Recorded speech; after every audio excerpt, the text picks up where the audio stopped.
Hello guys, welcome to my channel.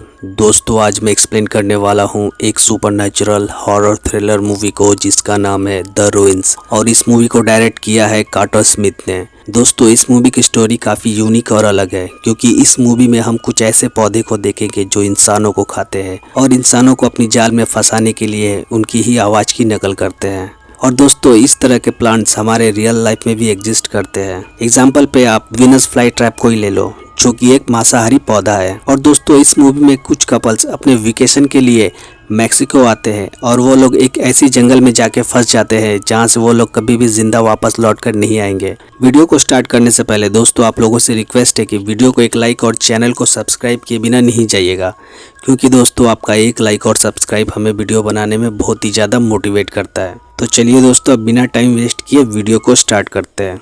Movie के starting में हम एक लड़की को देखते हैं जो बहुत ही डरी हुई होती है। वो अपने फोन से फोन करने की कोशिश करती है मगर उसके फोन में नेटवर्क नहीं था। उसके बाद वो मदद के लिए चिल्लाती है मगर उसकी आवाज को कोई भी नहीं सुनता है, और तभी अचानक ही उसको कोई अपने साथ घसीट कर अंधेरे में ले जाता है। और दोस्तों, ये था इस मूवी का इंट्रो।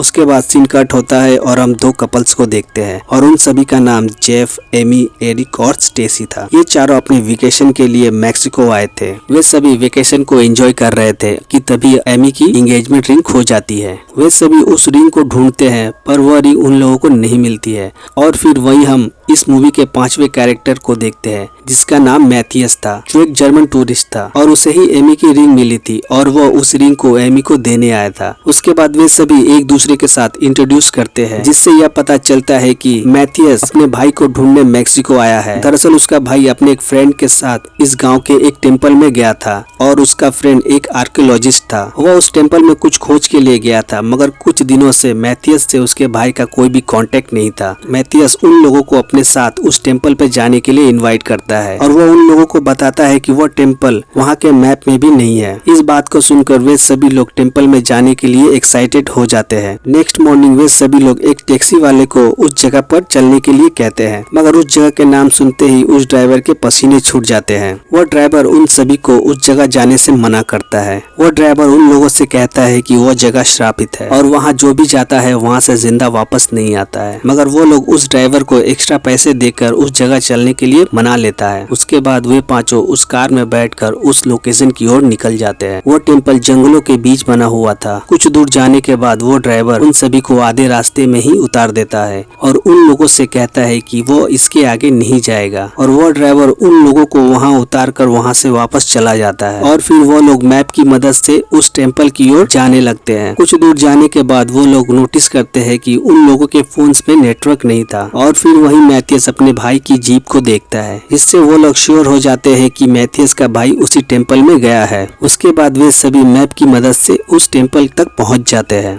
वो टेम्पल पौधों की लताओं से घिरा हुआ था जो कि काफी खूबसूरत दिख रहा था। तो एमी उस टेम्पल की फोटोज लेने लगती है। और दोस्तों, अब यहाँ से स्टार्ट होगा इस मूवी का मेन स्टोरी। वे सभी उस जगह को काफी एंजॉय कर रहे थे और तभी उस जंगल के अंदर रहने वाले विलेजर्स वहाँ आ जाते हैं और उन लोगों के ऊपर गन पॉइंट कर देते हैं, और यह देखकर जेफ के पसीने छूट जाते हैं। तब मैथियस अपने भाई की फोटो को दिखाते हुए उसके बारे में पूछता है और वहाँ आने का रीजन बताता है। और वह गांव वाले ना ही इंग्लिश समझते थे और ना ही कोई और भाषा। वह गांव वाले तो कोई और ही भाषा में बात कर रहे थे। उसके बाद एमी उस विलेजर्स की फोटो लेते हुए वहाँ के पौधे के ऊपर पैर रख देती है, और यह देखकर गाँव वाले बहुत ही ज्यादा डर जाते हैं और एमी को ऊपर गन पॉइंट कर देते हैं। उन लोगों को लग रहा था कि शायद उन सभी की फोटो लेने के कारण वो लोग गुस्सा हो गए हैं, इसलिए मैथियस का वो फ्रेंड कैमरा लेने के लिए एमी के पास जाता है क्योंकि उसको लग रहा था कि वो विलेजर्स वो कैमरा मांग रहे हैं। वो एमी से कैमरा लेने के लिए उसके पास जाता है और वो भी वहाँ के पौधे के ऊपर अपना पैर रख देता है, और वो कैमरा विलेजर्स को देने के लिए उनकी ओर बढ़ता है। वो जैसे ही उनके पास जाता है वो विलेजर्स अपनी गन से उसका सर उड़ा देता है, और यह देखकर उन सभी के हाथ पैर ठंडे पड़ जाते हैं। वो विलेजर्स उन सभी को उस रुइंस के ऊपर जाने के लिए कहता है। वे लोग अपनी जान बचाने के लिए सभी टेम्पल के ऊपर चढ़ जाते हैं। ऊपर जाने पर वो लोग वहाँ एक टेंट को देखते हैं।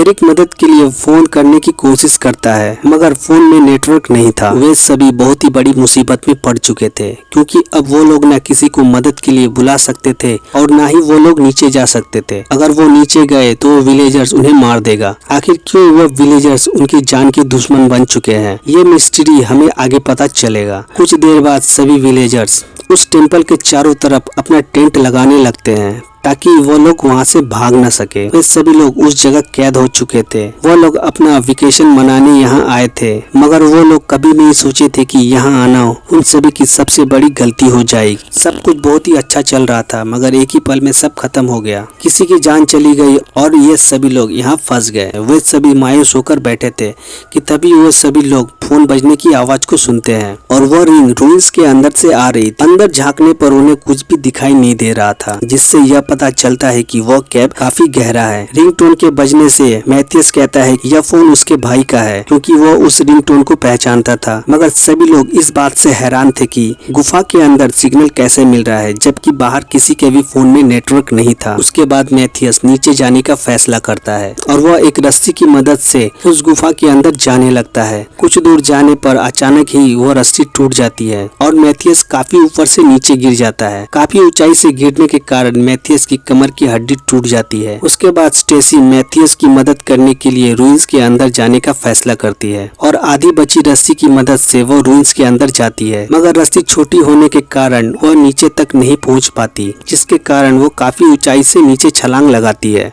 काफी ऊंची से छलांग लगाने के कारण उसके घुटने में चोट लग जाती है और उसके घुटने से ब्लीडिंग होने लगती है। स्टेसी दर्द से चिल्लाने लगती है। स्टेसी के दर्द से चिल्लाने की आवाज को सुनकर एमी टेम्पल से नीचे आकर उन विलेजर्स से मदद मांगती है, मगर वो लोग उसकी कोई भी मदद नहीं करता है। तब एमी गुस्से के कारण वहाँ ग्रो कर रहे प्लांट्स को उखाड़कर उन लोगों के ऊपर फेंकता है और वह प्लांट एक बच्चे के ऊपर जाकर गिरता है और वह विलेजर्स तुरंत ही उस बच्चे को गोली मार देता है। और यह देखकर जेब की सांसें रुक जाती है। जेब तुरंत एमी को लेकर ऊपर की तरफ भागता है। जेब को कुछ भी समझ नहीं आ रहा था कि आखिर उस आदमी ने उस बच्चे को क्यों मार दिया। उसके बाद वो लोग टेंट के अंदर रखे गए सामान की मदद से काम चलाऊ एक स्ट्रेचर बनाते हैं और उसके बाद एमी उस स्ट्रेचर की मदद से नीचे उस केव में जाती है। एमी और स्टेसी मैथियस को उस स्ट्रेचर के ऊपर लेटा देती है। जेफ और एरिक स्ट्रेचर की मदद से मैथियस को ऊपर ले आता है और तभी उन दोनों को दोबारा से फोन की रिंग बजने की आवाज सुनाई देती है। वह दोनों जब उस रिंगटोन की आवाज को फॉलो करते हुए आगे बढ़ते हैं तो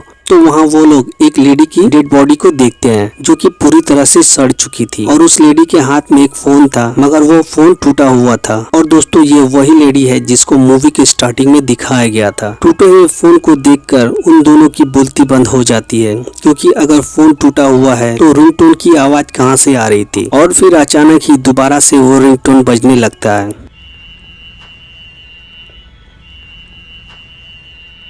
जब एमी मसाल को लेकर आगे बढ़ती है तो उस पौधे के ऊपर कुछ फूल उगे थे और वो फ्लावर्स वाइब्रेट हो रहे थे और उसी से रिंगटोन की आवाज आ रही थी। और यह देखकर एमी के पैरों तले जमीन खिसक जाती है और जैसे ही उस फ्लावर को टच करती है सभी वाइन्स उन दोनों पर हमला कर देती है। वो दोनों किसी तरह से बचकर रस्सी की मदद से ऊपर की तरफ भागते हैं और यह बात जेफ और एरिक को बताते हैं। नेक्स्ट मॉर्निंग जब स्टेसी सोकर उठती है तो वह देखती है कि कुछ वाइन्स उसके पैर को जकड़ कर रखा है और एक वाइन स्टेसी के घुटने के घाव से उसके बॉडी के अंदर घुस गया है। एरिक किसी तरह उस वाइन को खींचकर उसकी बॉडी से बाहर निकालता है। दूसरी तरफ टेंट के बाहर सो रहे मैथियस के पैर को वो वाइन पूरी तरह से खा चुका था। यह देखकर उन सभी की रूह कांप जाती है। उन लोगों को अपनी आंखों पे विश्वास नहीं हो रहा था। उसके बाद जेफ मैथियस के पैर को काटने का फैसला करता है, क्योंकि वह एक मेडिकल स्टूडेंट था और अगर मैथियस का पैर नहीं काटा गया तो इन्फेक्शन उसकी बॉडी में फैल जाएगी। मगर इस बात से कोई भी एग्री नहीं था,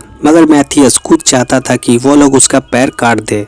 उसके बाद जेब एक बड़े से पत्थर को लेता है और उस पत्थर से मारकर उसके पैर की हड्डियों को तोड़ देता है। पैर की हड्डियों को तोड़ते ही मैथियस की जान बॉडी से बाहर निकल जाती है। उसके बाद जेब हड्डी से मांस को चाकू से काटकर अलग कर देता है और एक तवे को गर्म कर उसके कटे हुए पैर के ऊपर लगाता है ताकि ब्लीडिंग न हो। और फिर उसके बाद वो लोग देखते हैं कि मैथियस के कटे हुए पैर को वो वाइन्स अपने साथ घसीट कर ले जा रहे हैं। रात को जब स्टेसी सो रही थी तो उसको अपने बॉडी के अंदर कुछ महसूस होता है। स्टेसी उन सभी को ये बात बताती है मगर कोई भी उसकी बात को सीरियसली नहीं लेता है। दूसरी तरफ हम देखते हैं कि बाहर सो रहे मैथियस के मुंह के अंदर बहुत सारे वाइन्स घुसकर उसे मार देता है। नेक्स्ट मॉर्निंग स्टेसी उन सभी को अपने टेंट के अंदर बुलाती है और अपने कपड़े को हटाकर कमर को दिखाती है और उस नज़ारे को देखकर उन सभी के होश उड़ जाते हैं। वो लोग देखते हैं कि स्टेसी के बॉडी के अंदर कुछ वाइन्स ग्रो कर रहे हैं और उसके बॉडी को अंदर ही अंदर खा रहे हैं। यह देखकर उन सभी की रूह कांप जाती है। उसके बाद वो लोग स्टेसी के बॉडी से उस वाइन को निकालने का फैसला करते हैं और जब स्टेसी के पैर के ऊपर अल्कोहल डालता है और एक चाकू से उसके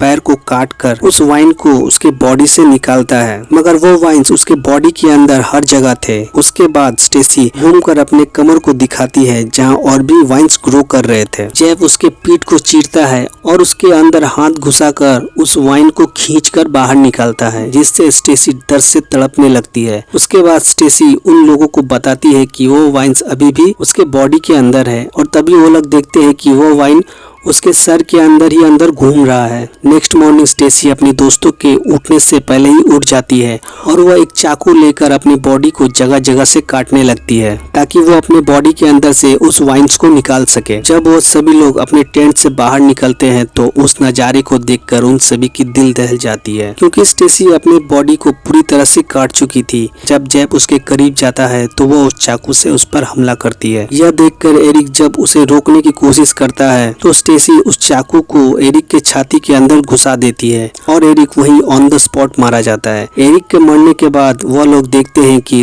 एरिक की डेड बॉडी को वो वाइन्स अपने साथ घसीट कर ले जा रहा है। एरिक के मरने के बाद स्टेसी पूरी तरह से टूट जाती है और वो रोने लगती है, क्योंकि वो समझ चुकी थी कि उसका बचना अब नामुमकिन है। इसलिए वो फोर्स करती है कि वो लोग उसे मार दे। उसके बाद जब एरिक की बॉडी के अंदर से वो चाकू निकालकर स्टेसी को मारकर उसे दर्द से मुक्त कर देता है और फिर जब एक प्लान बनाता है और वह स्टेसी के ब्लड को एमी के बॉडी पर लगा देता है और उसकी बॉडी को गोद में लेकर टेम्पल के ऊपर से नीचे उतरता है और उसकी बॉडी को कबीले वाले के सामने रख देता है। एमी जमीन पर बेजान पड़ी हुई थी और उन लोगों के सामने वो मरने का नाटक कर रही थी। जेफ अपनी बातों में कबीले वाले के लोगों का पूरा ध्यान अपनी तरफ ले आता है और उन लोगों से बात करते हुए कुछ दूर आगे तक उन लोगों को अपने साथ ले आता है और फिर मौका मिलते ही एमी वहां से भाग जाती है, मगर कबीले वाले जेफ को जान से मार देते हैं और एमी को मारने के लिए उसके पीछे जाते हैं। जंगल से भागते हुए एमी को मैथियस के भाई की जीप मिल जाती है और वह उस जीप की मदद से वहां से भागने में सक्सेस हो जाती है और कुछ समय बाद हम और दो टूरिस्ट को वहां आते हुए देखते हैं और वह दोनों मैथियस को ढूंढते हुए वहां आए थे। और फिर दोस्तों इसी हॉरर सस्पेंस के साथ ये मूवी यहीं पर खत्म हो जाती है। तो दोस्तों आई होप आप सभी को इस मूवी का एक्सप्लेनेशन अच्छा लगा हो, तो वीडियो को एक लाइक और चैनल को सब्सक्राइब करके बेल नोटिफिकेशन को ऑल पर सेट कर लीजिए, ताकि दोस्तों मैं ऐसी कोई भी वीडियो का एक्सप्लेनेशन लाऊं तो सबसे पहले नोटिफिकेशन आप तक पहुंचे। तो चलिए दोस्तों मिलते हैं ऐसे ही किसी नेक्स्ट वीडियो में।